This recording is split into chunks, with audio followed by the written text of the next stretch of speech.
My mom told me not to talk to strangers on the internet, but I'm glad I didn't listen. We are the Certified Noonas, your sisters in the love of Asian entertainment. Hi, I'm Amanda. I'm Natalia. And I'm Sky. And guess what time it is? Dun-dun-dun-dun-dun! That's right, the Newsnas. We're back. It was just three of us. Jessie had to work tonight, so it's just us tres. And we're here with some hot goss, some news. It's not all hot goss. It's like mostly just actual news things. But this is not like, listen, we're not a news podcast, so like this is just stuff that we heard that we found interesting since the last time we did Newsnas. Typically in the Asian entertainment sector, we are not going to be covering politics. Not this. So you know. No, that ain't. And heavy news topics. That's not we what tend to avoid them. We're here for just like so that you, the listener, can have like a fun little, like chill experience, just listening to some, interesting tidbits from around the Asian entertainment area, because that's what our podcast is about. It's about Asian entertainment.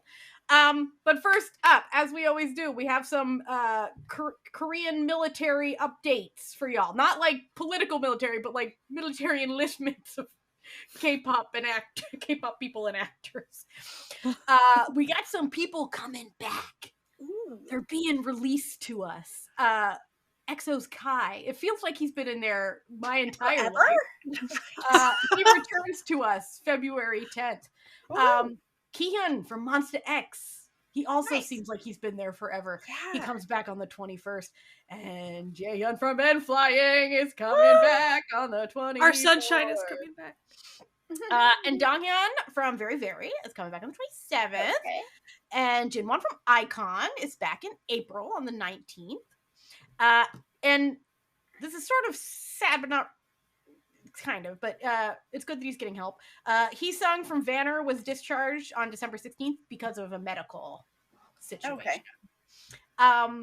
Interestingly, actor Nanwoo, who he's the guy who, you have a problematic actor who gets kicked out, Nanwoo's there.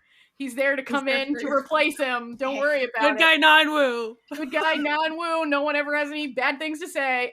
He's been exempted from military service. So he was like in waiting to be called up for 3 years as a public service worker, and they just never did. So he doesn't have so this could happen to anyone, essentially. And since it happens definitely like 10,000 people, like it happens. Yeah, it happens frequently. This isn't like he didn't get special treatment. Like this is just a random luck of the draw situation.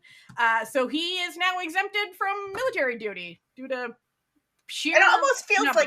like one of those court cases where like you get 3 years with time served or whatever. Yeah. It's like, just like he waited. He was there. He was there. He was ready to go. They never called him. Call me up, coach. And they never did. So. But only one of Ree did enlist on the 20th in the army band. Good for him. Oh. And Omega X's song Hangyam enlisted on February 6th. And if we missed anyone, that was not on purpose. We're just, we're just three people here today. Like we only just know three people in a trench coat. That's right. We're just 3 gremlins in a trench coat is what's happening on this Newsnas. Next up, we do have some K-pop group member changes that Amanda's going to run us through. So 5 months after, is it ARRC's debut, Ziwoo has left the group due to personal circumstances. Lunates Unsup is departing the group, while Dohyun and Ji Eunho will temporarily halt their activities due to health concerns. So, yikes! But hopefully everybody will be doing okay. Late December, Golden Child members Daeyeol, Y, Sungmin, Jaehyun, and Donghyun will be parting ways with Woollim Entertainment. It was previously announced that Bowman, Tag, and Jibom from Golden Child were leaving. I think, right? That's what I'm reading here. Yes. Okay. So, so the only members who are still under the agency are Jangjun and Juchan.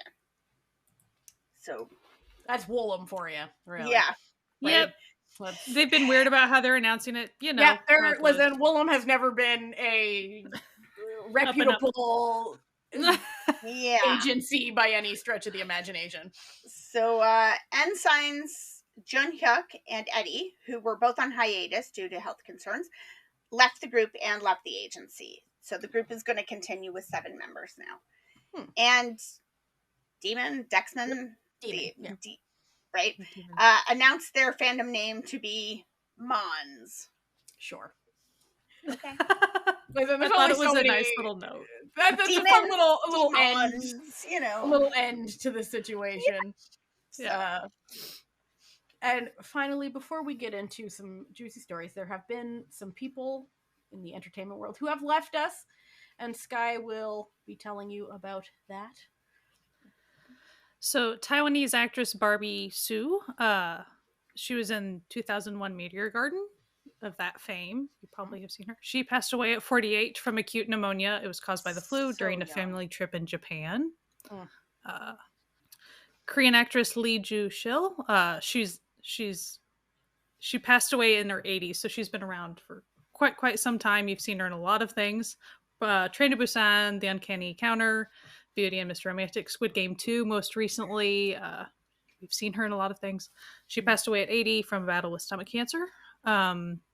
Korean actor Lee Yoon-hee, he's a veteran actor as well. He's many things, including Moving, Captivating the King, Taxi Driver, lots of other stuff. He has tragically passed away at the age of 64. Korean actor Song Jae-rim of Queen Wu, Moon Embracing the Sun, Cafe Minungdong, many other things. He passed away at the age of 39 back in November. Korean actor Park Min-jae, he has tragically passed away at the age of 32 while traveling in China. And he was in things like My Damn Business, Call It Love, and many other things like that. So, and this is, so we kind of discussed things because the last Newsnas we had was back in October. So we're kind of, those last few people were back in November, and then kind of the other ones that we mentioned were kind of a little bit more recent. So if you start thinking, hey, why haven't I seen that person? Now you know. For our first news article here, I've got an absolutely wild happening from Thailand. I was telling my husband about this earlier, and he was like, "What?" So this is happening. This was very recent. This was last month that this all went down. So a Chinese actor named Wang Jing was recently saved from a human trafficking ring by Thai police who were tracking him into Myanmar, where he said that he was forced into being a scam caller while being held with a bunch of other people who were also being kidnapped by human traffickers to work in their scam call text ring. Luckily, he was found pretty quickly, like 4 days after he was taken, and was physically unharmed, except for, I'm sure he's traumatically harmed. Yeah. But they did forcibly shave his head, which was like the worst physical thing that happened to him. But he was captured when he got into a car that he thought was hired by his agency, and only realized that that wasn't the case when he was driven to the border and forced into another car. So online sleuths have been looking into this, and they speculate that this is part of an ongoing attempt by like a criminal organization to scam sort of Chinese actors in the beginning of their, careers before they become well known. They invite them to Thailand for work and then basically kidnap them and force them into these, to work for them essentially. And at the current moment, there seems to be 2 other Chinese actors who have gone missing under similar circumstances in January. Isn't that crazy? That's awful. I read this and said, what? I'm really happy that he was found so quickly. But apparently the Thai investigators are really they're on it. They're on the case on this one. But isn't that a crazy? Yeah. Wow. That's crazy. And like when I say, and I'm not trying to be funny, when the first season of Taxi Driver was based on real, and one of them was, maybe it was, anyway, but like that was one of them. Was like Yeah. being kidnapped and forced to do stuff like that. Like that's awful. Mm-hmm. And like, isn't like that's just like what That's a wild criminal organization plot. It feels like it shouldn't be real. Yeah, like hopefully the fact that they've caught this and everything, like maybe they can find these other people who have gone missing. Maybe this can prevent it from happening to other young actors. Maybe actors can tell each other to be careful. Yeah, because there are like a lot of Chinese, like these sort of like very young Chinese actors who go to work in Thai productions because like they can find work, right? And you know, when you're a young actor, you take whatever job you can find, right? So yeah, like be careful out there. Chinese actors, be careful out there, man. Like for sure. And this doesn't like reflect on Thailand at all, because this isn't like anyway, it was, you should still, if you get a legit acting role in Thailand, please feel free to take it. But yeah, like it's crazy. Like like anyway, I just thought that was just an absolutely wild story that I found. And I was it's one of those things that I'm sure you start reading it, like I just couldn't, and then you keep going. Yeah, and I was like, like this is unbelievable. What? Yeah. Wild. Crazy. Also kind of wild to me anyway. When I saw the pictures, I was like, this is okay. Apple TV has announced that they are doing a new sort of like song battle showdown series, and it's going to be called Kpop, and it's starring like Psy and Megan Thee Stallion, and it's going to be all about like K-pop people and like K-pop idols and Western stars coming together to like redo favorite songs of like and like I don't know. There's not a lot of details for exactly how it's, but all of the promo stuff is Psy and Megan Thee Stallion, and I was like, just like, I'm super intrigued, but my automatic thing is like the amount of money to just hire those two people, and then if there's other Western stars, and then like And here's the thing too. It's on Apple TV, so no one will ever hear about it. So we're telling you about it now. They don't advertise any of their shows for some Apple reason. TV, if you want to give us money for we'll tell people about this show, okay? Like the Apple TV has some incredible programming that they tell no one about. It's crazy. Well, this is an example. Like this show sounds fascinating to me. I want to check it out. I mean, I'll watch pretty much anything with Megan Thee Stallion. My gut automatically is like the amount of money. Yeah, like, that just to get all those people. Like, oh my god, like that's automatically what I thought. I mean, I think Megan belongs to Asia now. Like, pretty much. I think we well, good for her. We lost her in the trade somewhere. You know what? She seems to be living her best life, and do where people love you, girl. Yeah. Like, and after what she'd been dealing with, like. You know what? Fair. That's fair. We understand. Like, go enjoy your anime life.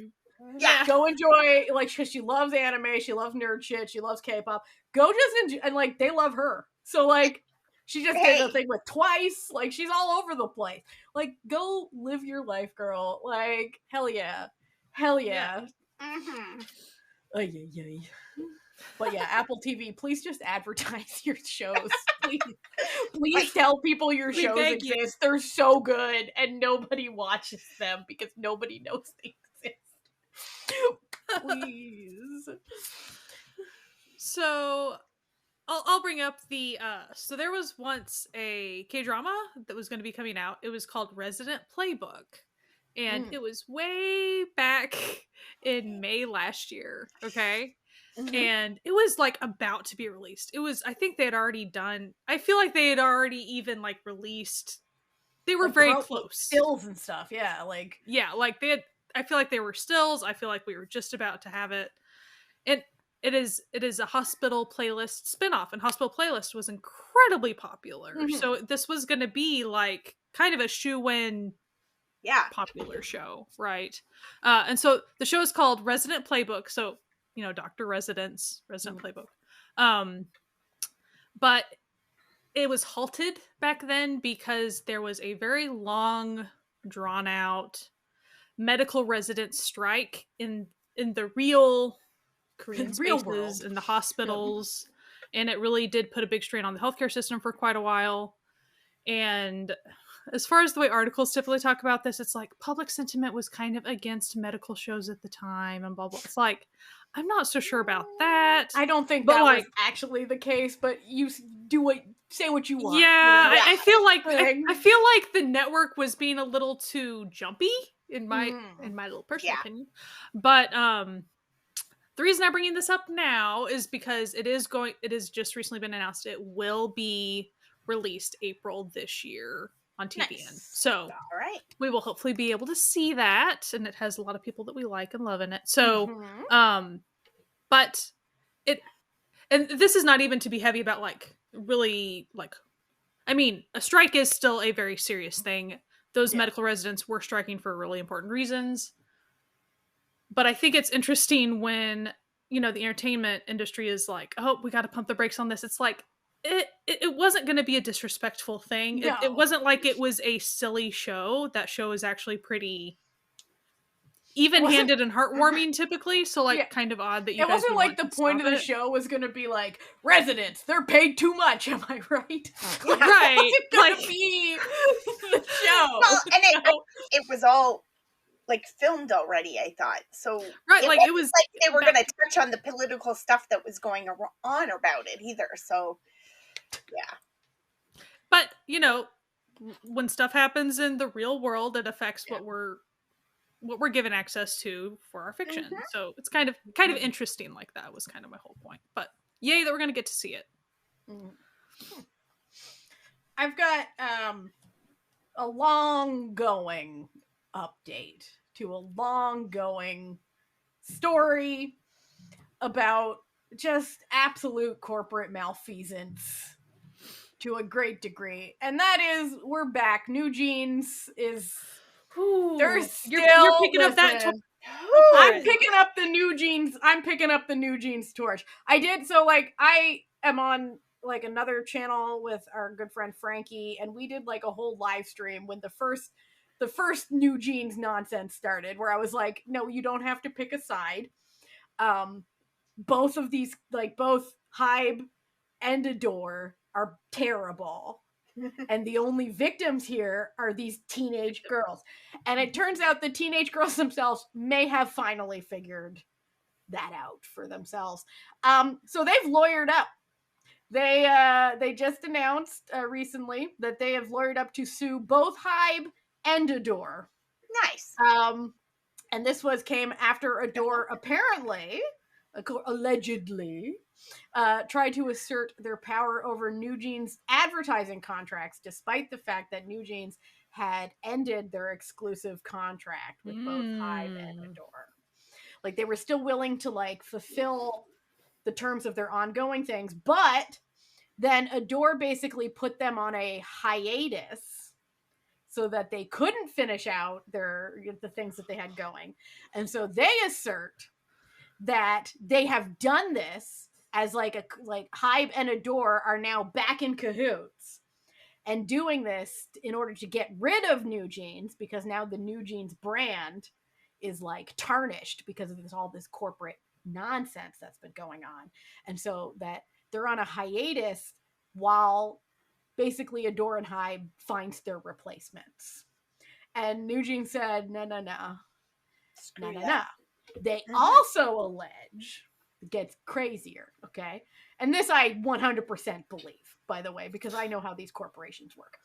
They also allege that Hybe and Adore hired various YouTubers as well as paid off media outlets to slander the NewJeans brand and their members, and then prevented them from returning to active work while publicly saying, oh, we really support the girls, like we're trying to get them back to you, but like just, you know, things are so difficult at these times. So they state they have no intention of ever returning to Adore or Hybe, and they can't see any way to work with these companies after terminating their exclusive contracts. And in a more fun note to the end, while they're like, our lawyers are working on it, okay? Our lawyers are working on it, but while they work on it, we can't use the New Jeans name because that's still owned by Adore and Hive. So they're now crowdsourcing their fans for a temporary name they can perform under during the proceedings. So people can go to their Instagram and submit name ideas for the group if you so desire. All I have to say is good for them. Levi's has a chance to do something really cool here, like just say, you know what, you could use our name, like, you know, and they could just become Levi's or like, there's dungarees or something. I don't know. Options out there. Denim gals. Yeah, the denim gals. Like there's real options out there. Like basically, at the end of the day, two giant companies essentially tried to take advantage of five members, very young, very under the age of 18. Girls. They're all very young, and many, like I think two of them are from, like, one is from Vietnam and one is from Taiwan, I want to say. So like not even like, you know, two of them out of country and stuff. And I'm glad that they did find lawyers, because like before we had this whole nonsense where they were like, oh, I really think that, you know, what's her name, the ex, or I guess she's still the CEO of Adore, is like sticking up for us and stuff, and they're like, oh, we believe her and all this, and then it's just like, she's not though. Like it makes you kind of hope that there were other like possibly older people around them that finally realized like, hey, we need to help you, like maybe like a manager or like their parents or someone out there to be like, yeah, we need to get you guys lawyers and get you out of here, because like this is absurd. And like it is absurd. The whole situation is completely absurd, and I 100% believe that they were putting them on a hiatus to like basically hope that everyone forgets absolutely things. Because that's what they did. That's what they did like over at Source Beef. That's literally what they did. Like New Jeans was created in the same manner. And it's just like, okay, I feel like they now understand that they got played by the system. So I'm really glad that they have lawyers. And I hope that it goes a lot better for them than it did for 50/50, but I feel like it will. Because good luck, girls. They're very popular. Yeah. Like, yeah. But yeah. Yep. So I hope their lawyers are good. I hope they hired the same people Becky and hired, because his lawyer is crazy. I can just imagine Becky's doing that. He's like going around to like, you know, he's like, hey man, my lawyer's behind the scenes, like sliding people, like, this is my lawyer's name. Yeah, like my lawyer beat SM more than once. Like here you go. Yeah. He's slipping those into the sandwiches at the. That's right. Ain't his phone number. It's his lawyer's phone number. He's sending to all these young people. He's a sandwich. He's like sending it to them. He's sending it to the boys. He's sending it to everyone. Okay. He's like, here you go. Just take it, please. I love the idea of that, of like this like K-pop Avenger, you know, of like older K-pop people like going out and being free to Wattpad that up. Go for it. Right? Like, I would love to read this novel about the sort of like aging K-pop star who decides to like, no, you know what would be a great one? It's like a retired K-pop star who his group disbands and then he goes to law school. And then he decides to become like a lawyer for other artists. That would, you know what? That would be a fire K-drama. That would be fire. But then there would be like, he would meet this rival lawyer gal. Come to find out she was in a group once upon a time. Yes, but like one that never picked up, so no one remembers her. Oh shit. Oh shit. We're doing it. We're not even trying. Yeah, we're not even on Roll for Drama, and we're already got the perfect K-drama. Y'all should come check out Roll for Drama. We do a live stream once a month where we invent over on that's YouTube. What we do. And basically we use dice to come up. You should join us. It's fun. It's good. It's good crack. It's good crack. All right, Amanda, what else you got for us? YG Entertainment in January announced that they are getting rid of their actor management division. So a little over a decade ago, they bought a actor management entertainment company, a smaller company, and got a bunch of actors that way. And they bought a modeling agency and got a bunch of actors that became, or like models who became actors. And they've got a lot of like really big name actors, like Cha Sung-won, Yu Sung-ho, Lee Sung-hyung. Like, they've got a bunch of actors that are booked and busy. Yeah. So it kind of came as a surprise to people. But their thing is that they're like, I mean, their thing is that they're struggling as a company. But yeah, YG ain't doing great these days. YG hemorrhaging money and talent. Yeah. So so you'd think they'd want to their roots, their musical roots. We're just gonna focus on music. That's but you'd think they'd want to keep the part of their business that makes money. You would think. You know what? Listen, we don't know. It's not for us to know. So they did after announcing it, and people going like, what are you guys going to do for money but what they qualified it as is they're not like fully closing it right away. What they're going to do is they're just waiting for everybody's contracts to expire. So as contracts expire, they won't be renewed, which some of these people just re-signed contracts like last year. So like it's going to be a few years before things are gone, but they're not signing any new contracts, and they're not renewing anybody's contract. And once the last actor is gone, then they'll shut that division down.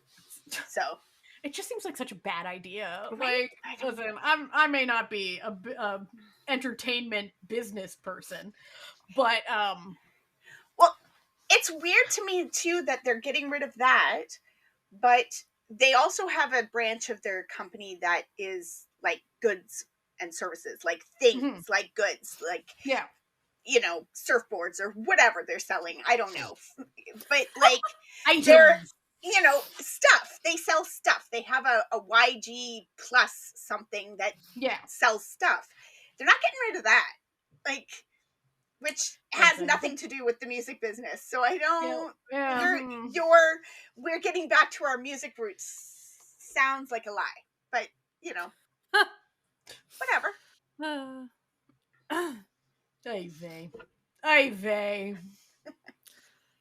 Oh, speaking of Psy, that's how I'm gonna. We enjoy to do. Which we enjoy doing. So Psy, once upon a time, for a very, very long time, held a record for, of course, Gangnam Style being the fastest K-pop music video to surpass 90 million views. And he has held that until just this past January. Like, and who do you think? Who do you think usurped Psy from his tower?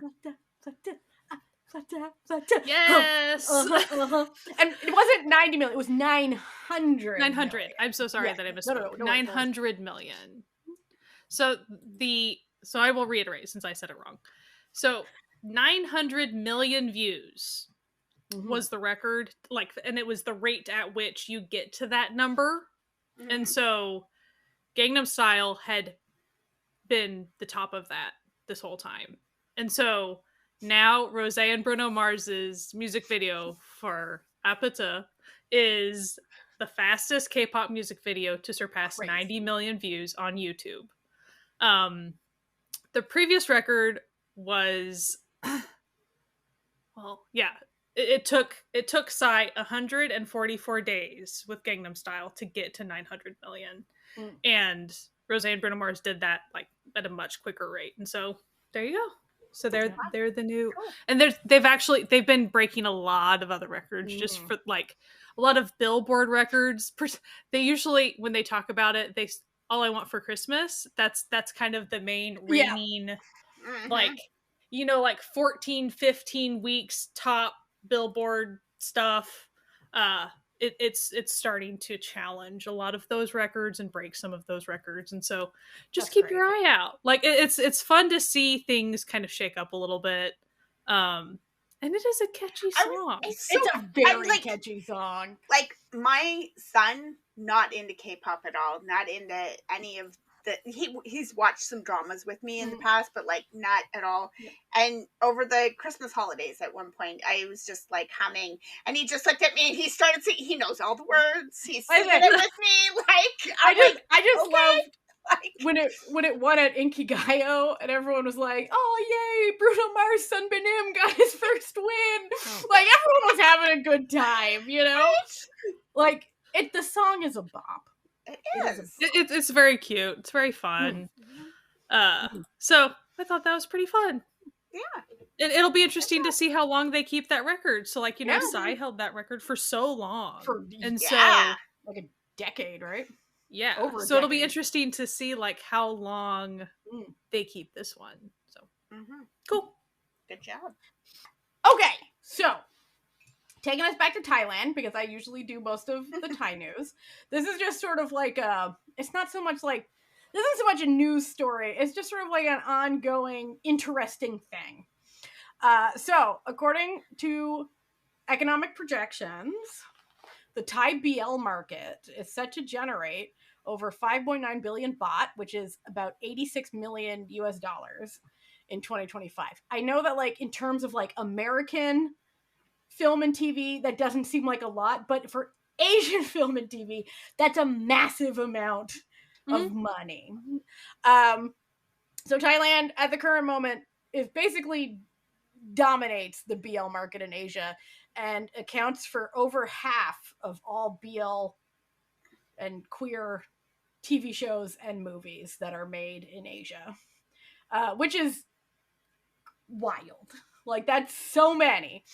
And in addition, the popularity of these films and movies, or TV shows and movies, which a lot of are based on novels, it's actually like reinvigorated the publishing industry in Thailand. So it leading to like skyrocketing domestic sales, but also towards official translations that are popular overseas. So the industry is now, up until this moment, has not really had that much government funding, but they're trying to get like more of it now, especially now that gay marriage has been in effect. Yay! It's been in effect. It's gone into effect this in January. Tons of gay people got married. It's great. Everyone's having a good time.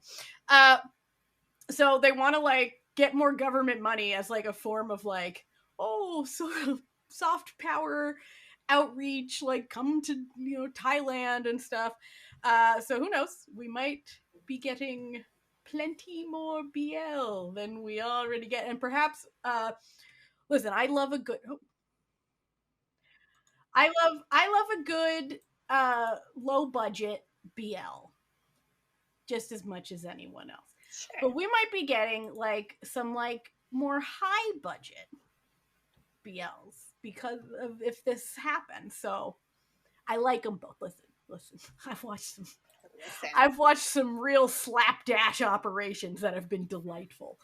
But I think it's like really cool. Like I didn't realize like how much like that they were over half. Like I thought it would be a little more. I knew it was, a large percentage, but that's the majority is coming out of Thailand.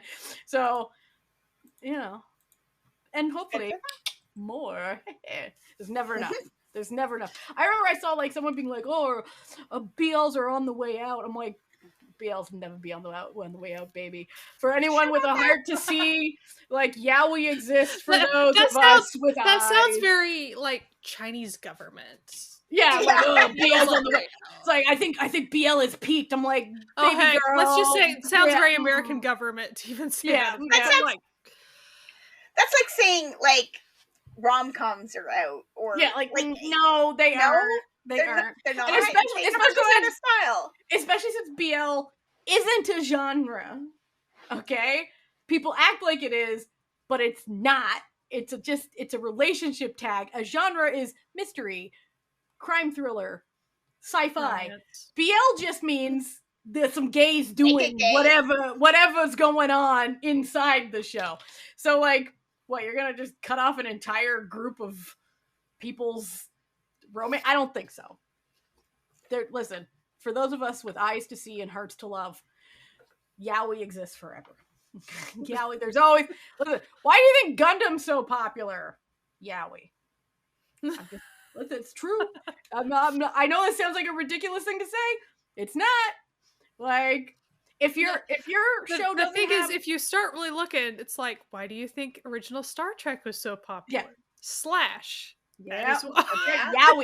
Yaoi, my friends. And it's like, but like, if your property that you're making doesn't appeal to a bunch of women who want the two main male actors in it to kiss, it's doomed.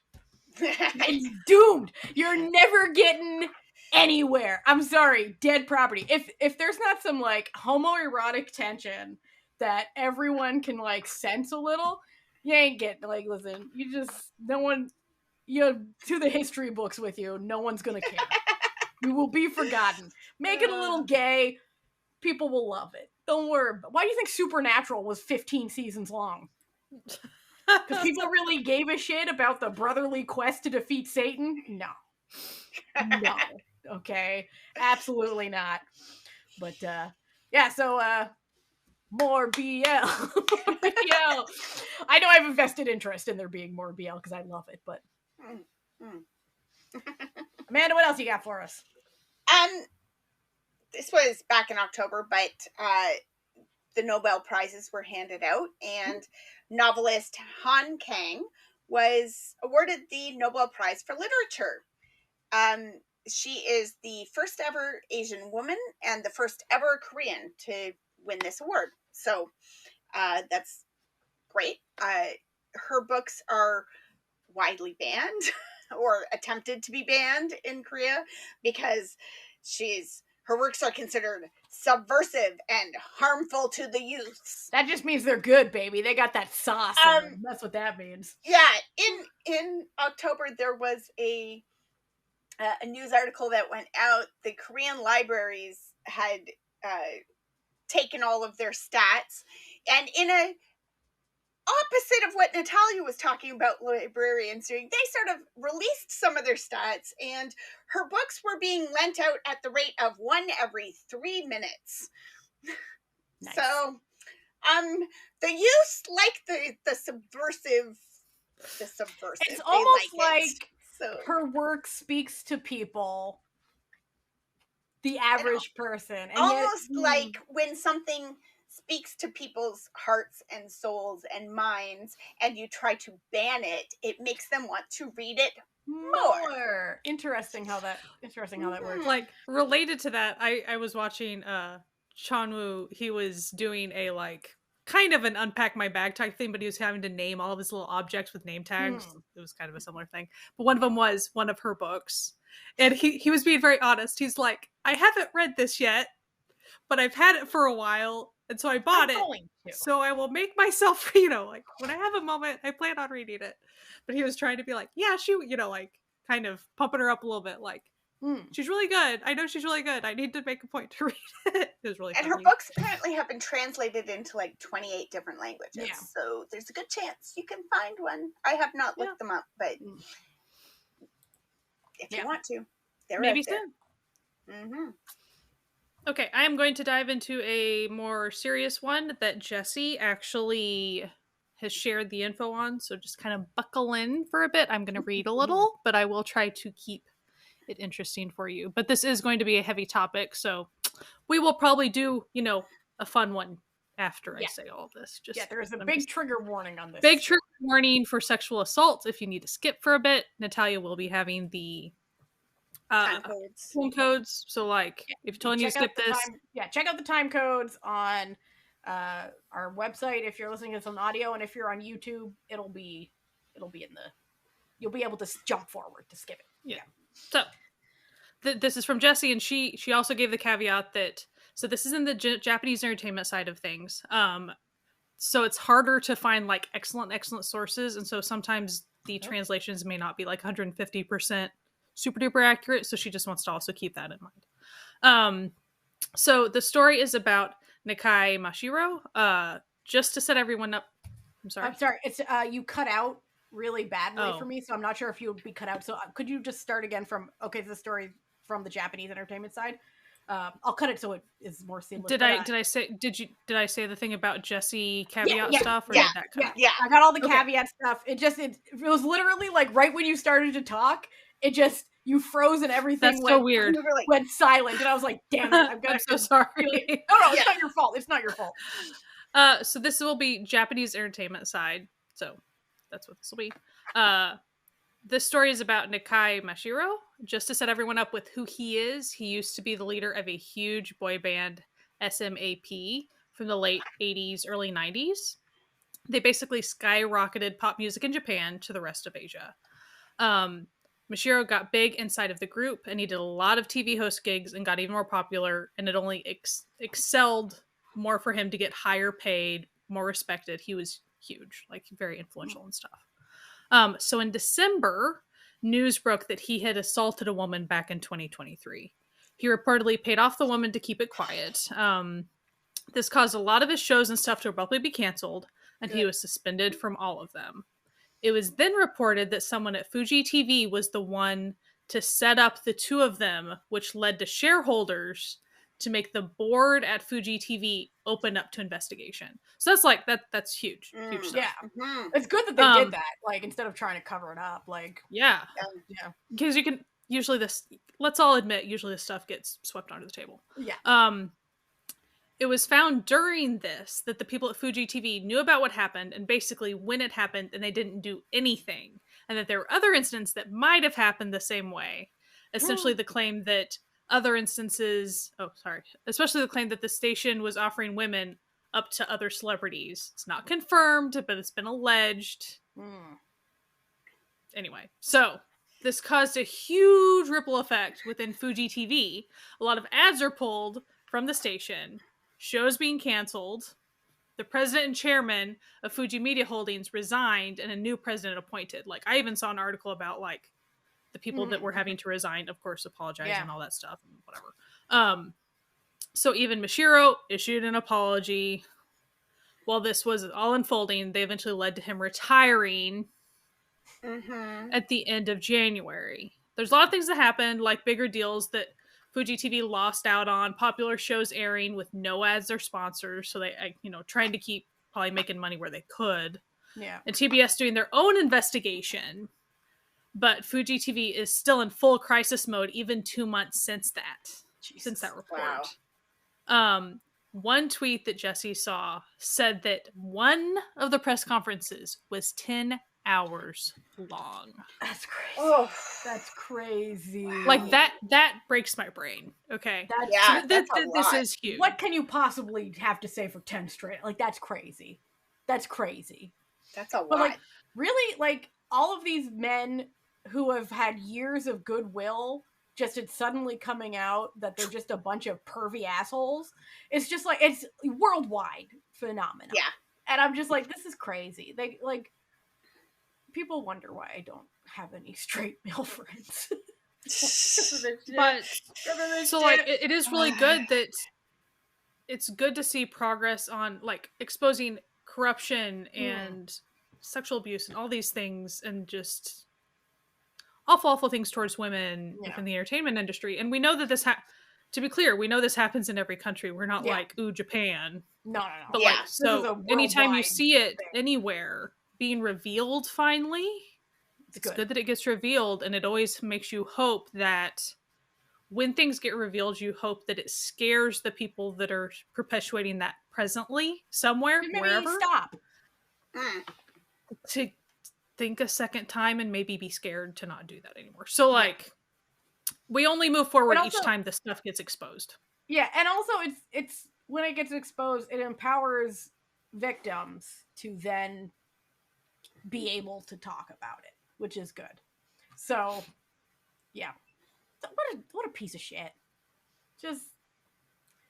I tire of this, Well, it's just like, we often on this podcast, we have to bring up certain actors that we know have horrific pasts, the things that they have done. Who knows what they do, but as far as have done in the past, proven to have done some things. And they don't get exposed near enough, and they still get jobs. And it's like this, whereas like a TV station like kicking out their top brass and stuff because Yeah. this one guy was awful. Like, that's the type of thing that's good. Like, it's good to like clean house. Like, keep doing that. Don't hire the bad people. Like, what are you doing? Mm. Ew. I have men. Ew. men. Ew. Ew. Ew. Straight men. Ew. Get away from me. Ew. No, thank you. Say the 3 married women. Yeah. No. Obviously, there are some exceptions to the rule. But I suppose, like, yes, but like, ew, like in general, ew. But like, men. no, thank you. Ew. Patriarchy, Like, ew. Patriarchy, very ew. I understand that we say this like at least once an episode, and someone might say like, "Oh, aren't you alienating your straight male listeners?" I don't think we're going for them. Like, if you're here, welcome. We're not going to kick you out, but you are not our target demographic by any stretch of the imagination. Like, you're welcome to be here, but just know that you are not our intended audience. I have another story. I'll let Amanda bring us back up after this, but I'm gonna I'm gonna bring us down a little bit, but it does have a slight positive upswing at the end. So, and that'll bring us into Amanda will be able to tell us something fun, I'm sure. And this is about a Chinese actress that I really, really like her work. So hearing this I felt very badly for her. So actress Zhao Lusi was recently in the news because she had like an insane, severe weight loss. Like she suddenly was just like just absolutely sickly weight loss and a bunch of health issues. And then she then came forward because she had been struggling for like her entire adult career and from when she was a teen with depression and health issues that was caused by like a relentless work schedule, because she's made tons of things, so much. And then she also alleges that she had been abused by like previous employers. And then in high school, she had been like hit by some teachers, and also she had an abusive partner for a while. She has moved on from all those. One of her fellow actresses also came out and said that she did witness a now no longer employed by Zhao Lusi, her manager being very abusive to her, like offset. So then she spoke up for the first time since all of this came to light, and was basically encouraging people to that if you're dealing with depression, that it's okay to get help and to not do what she did and try to keep it all in, because she felt like, you know, everyone was counting on her and stuff, so that she, you know, did all that. And she then pretty much begged everyone else who doesn't have depression to not stigmatize mental illness and to reassure people who are suffering and to like help people. And she also wanted to reassure people that she's doing much better and she's getting help and she's gained a bunch of weight back. But it had gotten so bad that she could no longer walk. So she can walk again, but she is using a cane. It's very sad. And she had developed aphasia due to her mental stress. So aphasia is when you can't speak anymore. But she is doing a lot better. And she's been like posting regular updates through her company about like, oh, I gained like, I think she gained like, she's like, I gained 8 kilos. So she had been down to like, it was so sad. It was like 80 pounds. It's like that. Oh yeah, poor thing. That's a child size, and she is a full-grown woman. So anyway, it's been really sad, but she's getting better, and she actually like made an appearance for like a little show in her hometown to be like, yeah, I'm doing okay. Like, you don't have to worry about me. Please take care of each other. Get help if you need it. And then she was like, like people seem to think that depression is like a feeling, and she's like, feeling depressed is a feeling, but being depressed is an actual illness that you need medication for. So please do so if you are struggling. So I'm really glad that she's doing better. And I hope that like she continues to take care of herself and takes the time that she needs to recover. Well, it's nice that she's already trying to speak out for other people too. Yeah, like so quickly. You know, when she's still in recovery zone, essentially. Yeah. So I'm just happy that she's doing better, because like it was very sad. Like it was, and it's so worrying. It's always great to have this side of the story, as opposed to it could tragically go so much worse, right? Yeah. So that's good. And it's also nice. It's nice whenever we see in Asian media people talking about mental health and getting it out there, because we still see so much like in dramas and stuff where it's like, no, you wouldn't go to a therapist, because why would you do that? Like, just suck it up, right? And no, everyone has it hard. Stop sucking it up and start getting therapy. Really how it works. Amanda, bring us up a little. Bring us out of the swing again, Amanda. Well, GDragon announced that he's got his new album is coming out at the end of the month. Hell yeah, brother. Hell yeah. And he's doing a world tour, so we'll see his world tour is. But he usually goes everywhere, so like we'll see what he does. The name of his new album is Übermensch, which some people are getting up in arm about and calling him a Nazi. The German language does not make you a Nazi. Okay, so I actually know like the Übermensch thing. It is a Nietzschean. It was a discussion Nietzschean idea, which just means like the ultimate man is basically what the Übermensch is. And Nietzsche was not a Nazi, but his works were bastardized by the Nazis. He died before Nazism was a thing. Exactly. And I mean, ultimately, like the Übermensch principles, like if you look up the stuff, basically the concept is, it's not so much white supremacy as it is human supremacy, and the concept of like being, what does it say? Coming into your self-determination, your creativity, becoming, overcoming, flexibility, self-mastery, self-confidence, cheerfulness, and courage. Like these are all things that we have been seeing out of GDragon. Yes.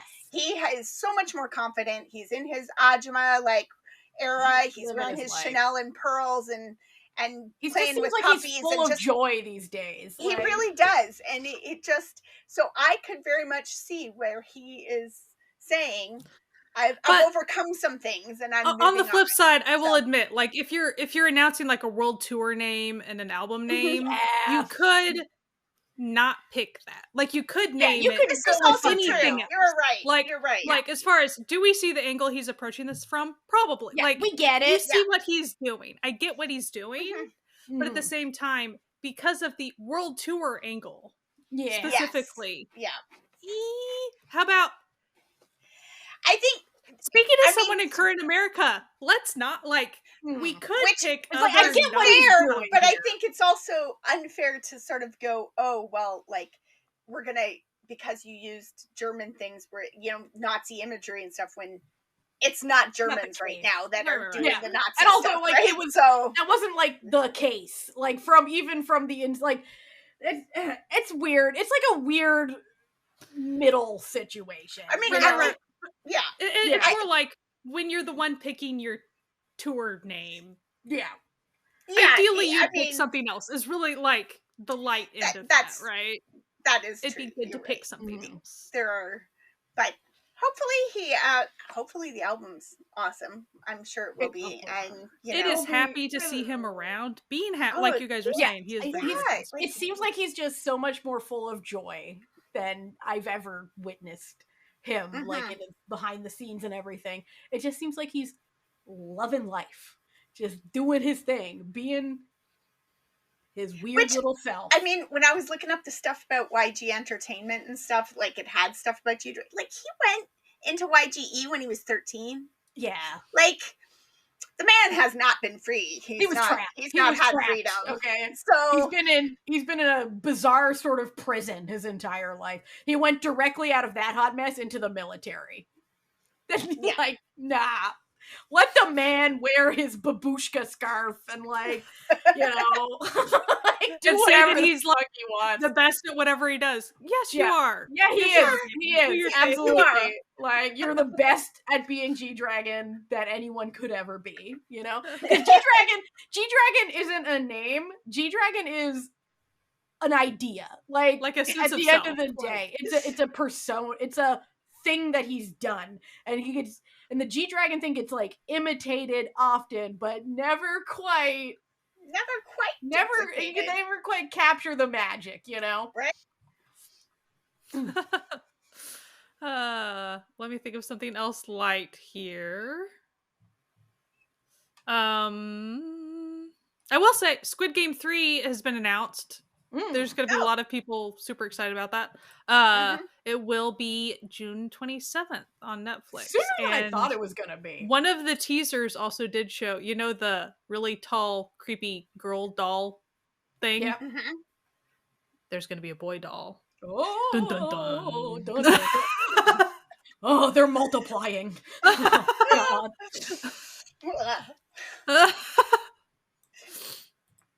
That's coming out on my birthday, which is like a weird sort of birthday present because I haven't watched the second season yet. Well, you know. I have a fun one for us. Mm-hmm. There's another Thai one, but this one's real fun. It's just cute. We all know MooDeng the hippo. If you don't, you've been under a rock. Yeah, you need to look her up. MooDeng is just a mean-spirited, cute little hippo that seems to hate everything and everyone and has captured the hearts of pretty much everyone in the world. And for her 6-month birthday, or 6 months after she was born, she was given her own government ID. So they made her she has an official ID number, and people have been using the ID number as lucky numbers in lotteries, which I think is very cute. That's adorable. And the zoo even put up a giant sign that's just her government ID to the amusement of visitors to the zoo. I thought that was a fun little That's so cute. just harmless little tale of humor out of the MooDeng fandom. Wonder what the fandom name is. I bet there is one. I bet there is one. Sure. Yeah, this is a sort of Asian entertainment news. There has been an announcement about it's an American psychological thriller that is set in the K-pop world. It's going to be called Perfect Girl, and it is about a girl group, a K-pop girl group that has been training for years. They're set to debut, and right kind of like on the eve of their final debut, they add a new girl to the group. They just, this random girl. They're like, here you go, new girl. And so this new girl gets added last minute, and then the girls all start getting hunted and attacked. Oh, classic. So, nice horror sounds setup. wild. It's going to star Arden Cho and Adeline Cho. Rudolph, and it sounds kind of terrifying, but also kind of interesting, intriguing. I don't know. But it's all set in the K-pop world. It's set around K-pop girl groups, which companies messing with K-pop girl groups, that's a thing. So, you know. That's a thing. I really like Arden Cho. She was in one of my, it is my favorite Western TV show, Teen Wolf. She was in it. I love Teen Wolf. I think it's one of the greatest American shows ever made. Not the movie, the MTV TV show, which it's a strange sentence for me to put in with greatest, but it seems, it truly is a delightful romp. I very rarely recommend American TV shows, but Teen Wolf? Ooh, I love Teen Wolf. Love it. So I'm going to bring up something that actually affected us pretty quickly, not on a very serious note, but it was like are you kidding me right now? So in case, Meta Boo, first of all, but so Instagram changed up the format of on your profile, the size of the tiles. I think since the advent of Instagram, it had always been a square. Yes. And therefore, all of K-popdom has always made these beautiful multi-square collages. Absolutely gorgeous collages of all the group picture poses, you know, some of them are beautiful announcement, you know, pieces. They've worked all the marketing people and PR people have always worked so hard at making their entire Instagram scroll look gorgeous. Yep. And then Instagram just randomly wants to be like TikTok and decides the reason people must like TikTok is because you're not square, you're more of a like tall rectangle situation.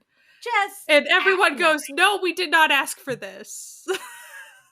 Listen, like some people, like, okay, so Thai actor Bilkin, he was also one who had this beautiful, like, he got done so dirty by the change. Like, his display jacked. His profile is jacked up now. It is awful. I'm just like, this looks garbage. I've seen the comment of like, it's like K-pop Picasso and stuff. Like, they're just like, everybody's like, but like, it makes me think of those, you know, those like stupid little plastic like puzzle games you would get when you were a kid that like you had to slide the tiles around, and it looks like that. It looks like Instagram slid everybody's tiles around. Yeah, it looks absolutely ludicrous. It looks so bad. They did everyone and us so dirty. Us specifically, because I make all the thumbnails for this, and I always made one square and one rectangular for YouTube thumbnails, and then they were like, nah, now you gotta make a third mysterious size. A secret third thing. I was like, so you many, son of a bitch. Book talkers who have their formats and stuff, like bookstagrammers who are like, this is my format and I've got, and like screwed everything. Can you imagine like if you're an influencer, like if that's your job, like for your Instagram to be pretty, like and you work hard on making your Instagram pretty because it's your job, that would be. And for them to just unroll it without warning any of their content creators. No, literally, like, Sky messaged me and she was like, Natalia, we need a new size. And I was like, what are you, Sky, what are you talking about? And she's like, Instagram is different now. And I was like, and then I tried to look up, and like literally it had happened so quickly that normally you can like look up like, you know, like, oh, what size should I format my images for social media? There wasn't even like, nobody knew yet. Yeah. Like there wasn't a new, like, I was like, what, template. So it's like, but I still need to make a square one. Like cause like our the podcast, like, you know, on Podbean and like Spotify and all that, they're still square. So I'm like, ooh, Instagram, it used to be so nice. And now you screwed us. You screwed all of us. It's a big deal. But like, it really, when you are into K-pop groups and stuff, and you know, when you've admired the collages, and a big thing amongst K-pop fandom is always like, oh, there's black squares. Like, oh, that means they're clearing it out for like the next concept or something. Like, that's always been the funny haha thing. And it probably still is going to be a thing, but now it's going to be like the black, slightly vertical. And whatever you do, don't scroll down too far because you're probably going to get really upset. Because then it's going to get, right? Absolutely shameful. All Zuckerberg messing shit up for all of us as per usual. These billionaires need to just fucking stop it. They need to stop. Settle down. Okay? Enough. Okay? Enough. We've had enough. Don't you have enough stuff going for you? Just go mess. Just like, don't you have enough money? Why do you need to mess with what we're up to? Like, Jesus Christ. See something stolen Hawaiian land and leave us alone. Well, I wish they would also stop doing that too. Like, to be real, get off the stolen Hawaiian land as well. Absolutely. That would be fantastic. And maybe like hang out on your yacht, your taxes. The sharks are coming for the yachts, so like you know. Yeah, the orcas will come visit you. Have fun. Don't worry. Don't worry. Be a problem money can't solve is all those orcas had to say. You know what I mean? All right, I got one more for y'all. Okay. This is fun. The Korean Film Council has started a 10 billion won program, which is about $7 million US, to make low to medium budget Korean films in an attempt to promote diversity in the film industry and allow for smaller productions to be made.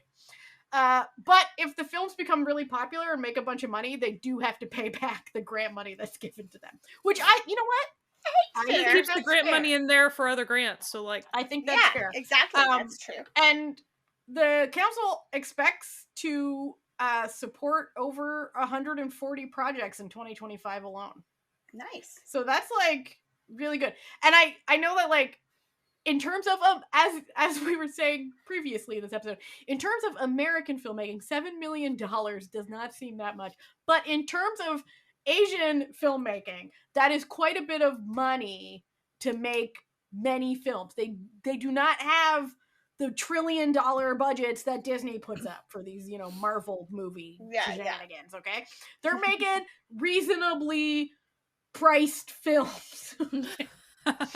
So hopefully that does mean though that we will see some more like, you know, interesting sort of lower budget, which doesn't mean lower quality. It just means that, you know, you might have, you know, actors that aren't as familiar. You might have, you know, sets that aren't as usual. You might have stories that aren't as commercially more niche viable. perspectives hopefully get told if you're able to not always have to be super big budget with stuff. Exactly. So like I'm really excited to see what comes out of it. Yeah. I mean, there's been a lot of talk lately about how the Western media has gone the other way, right? And we don't have those small stories anymore, and those like little nuggets that you used to get. Except for like A24, I guess. Right? Like A24 still makes the company A24 still makes stuff like that, but like they don't show them at theaters. You have to go to like specialty theaters, or like they go straight to streaming, that sort of thing. But Maddie, you got a last one for us? BamBam left his agency. So he's had a lot of posts lately where he's been talking about his health and about his being stressed and overworked and not happy. Like, he just hasn't seemed very happy. He's also been really snapping back at people. Like, he's got nothing left for the folks. What I sort of love about BamBam is you never know when he'll appear to like tell you what he thinks about what you're saying about him or people. Right? Yeah. Like, you're never safe. You're never safe because like this man speaks like 4 languages. He knows what y'all are saying. Okay? Like, he knows. Watch yourself. Exactly. He knows. So I mean, he seems to be like with GOT7 just had their album come out. They're back. Great. And they're having lots of fun. And they seem to be having lots of fun. They seem to be enjoying each other's company and just doing the things they love to do with the people they enjoy being with. So I love that for all of them. I love that for BamBam. And hopefully that means there's no word yet where he's going, like what agency he's going to sign with. But I mean, it's BamBam. He's got lots of options. Yeah. He could probably start his own agency. That's, you know, is what it is. But I'm sure wherever he goes, he's so popular. Hopefully wherever he goes, he is able to set his own pace better. Yeah. So that would, because like his last solo album was fire as hell. Like, it's so good. He's very good at what he does. Yeah. And he's like, enjoyable. The music video for Last Parade is one of the best music videos I've ever seen. Like, bar none. So like, he's very talented and he works with talented people. I just hope he ends up somewhere that they will respect him as a person, not just as a talent. You know what I mean? I kind of feel like there is a space in the K-pop industry in Korea for like an agency that specifically focuses on like the non-Korean talent, you know, and gives them like a stronger voice, because it feels like sometimes they get the raw deal more. So it might be good to have, you know, a company that was very specifically focused towards the Thai and the Chinese and the Taiwanese and, you know, the Japanese, like, because it seems like sometimes they come over and they don't speak the language, or they don't get, you know, and they're always the first ones to get like bumped off or whatever. And so, but we'll see what happens. Indeed. Sky, take us home. So I'm gonna say kind of two at once. So Jessie wanted to share that Jay he has recently signed with Position Music, and Jessie is very, very happy because it means a lot more exposure for him, which is great. Like, he already is gaining a lot of notoriety over here in North America. But it'd be good, have people do stuff for him so he's not having to self-do all the stuff. So he and that's doesn't, incredibly overwhelming. So, yay, he definitely needs to, have a team of people working for him, helping him be a balanced balance, just like we were saying for BamBam and stuff. So and then also just kind of as a little side note, BM from Card, he's going to be making his acting debut on the second season of the Netflix series Beef. Like, dude, a debut on a Netflix series? Hello. Yeah, like that's like, kind not of messing around. I don't think it's a big role. Like, it's it's not starring in it. He's not like taking over. Like, but good for him. But that deserves excited. He's such a positive person, and he always, like, in every single thing that you see him in, you can tell that he's always doing his best, and he's always trying to do good things. And he's just, and I like good things to happen to good people. And so, from what I can tell, he is a good person. So it's good that BM's getting an opportunity, and it's good that Jay is finding, like, a support system, a support structure for, like, the stuff for him to continue his success, because he is already, having great success. That's awesome. So we like seeing our guys get really good success. Yes, and we like people to succeed. We like seeing people do good things. And that's it for this episode of the Newsnas. This, as always, we are not a news program. Okay, we just bring you stuff that we thought was interesting. This is, you can very much tell from the Newsnas episodes, like, what sort of fandoms and interests do these people have? You can really tell. Why didn't you touch on? Because we're not over there. We're not hanging out. That ain't. Anyway, also, all I was gonna say is that doesn't mean that we don't see, like, the political aspect. Like, we see a lot of the very serious stuff too. Like, we don't we just discuss the fun stuff. If you could have heard what we were talking about before we hit record, you would know we do care about that sort of stuff. But we feel like, then this podcast that we've crafted over the 6 years that we've been doing it, we want it to be like a positive escape for people to come, like, enjoy something and get their minds off of things that might be bothering them. And so we're glad that you chose to spend your time listening to us.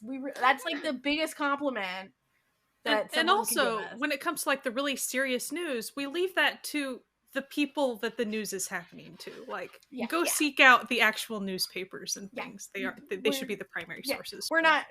Go read Wired. They're, like, really killing it on the news. Wired, but, like, Korea Juang Daily. Like, the actual sources for these things. We're just bringing you fun little tidbits, okay? And sometimes not fun tidbits, but tidbits nonetheless.